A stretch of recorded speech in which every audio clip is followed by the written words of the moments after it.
And lastly, in cellular activity, how much of it is devised from the normal force, knowing that strategically there's areas within a cell that have degrees of, like a fight or flight, and then there's more of a code red the more that you get into the inners, this security system.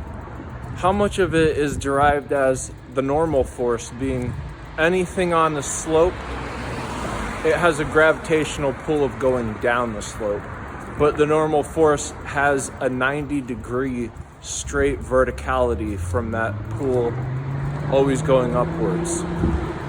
So if you're interplaying, how much of this is within cellular activity? The normal force, I think, is like the key of the key of the key.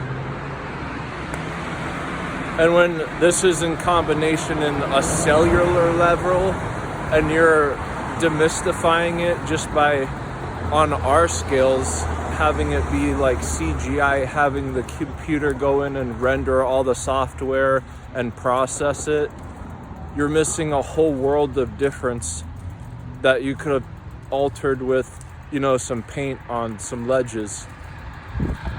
More fantastically, it's like to the tune of how a roller coaster, if you're going up and down on it, you're actually going quicker than someone on just a slant that would be equal to all the up and downs, one diagonal. It's an odd type of physics, but that's a realistic one.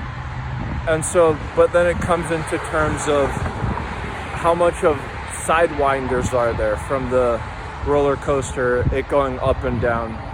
How much is it bent to one side or the other?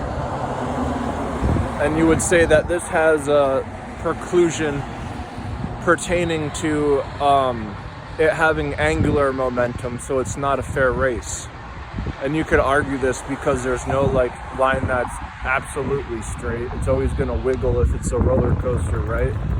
But it's to the degree of the normal force and the cellular target systemry that's already invocated so finely that it would be like confusing an entire water park for a dry roller coaster just because the dry roller coaster has the grease on it.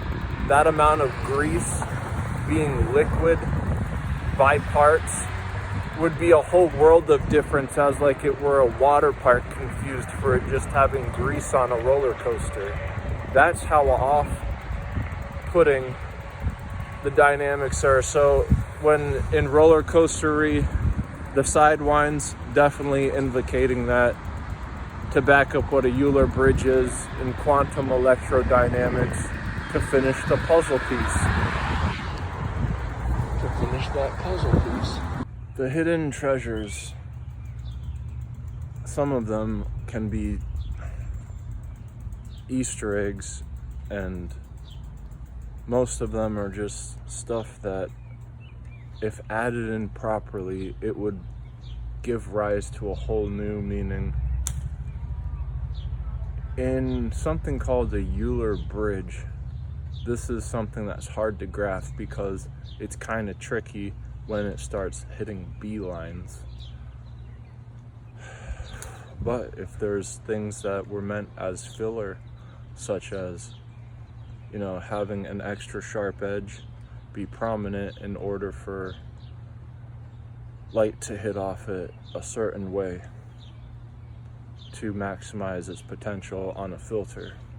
It's essentially what CGI is, but in the Euler bridge,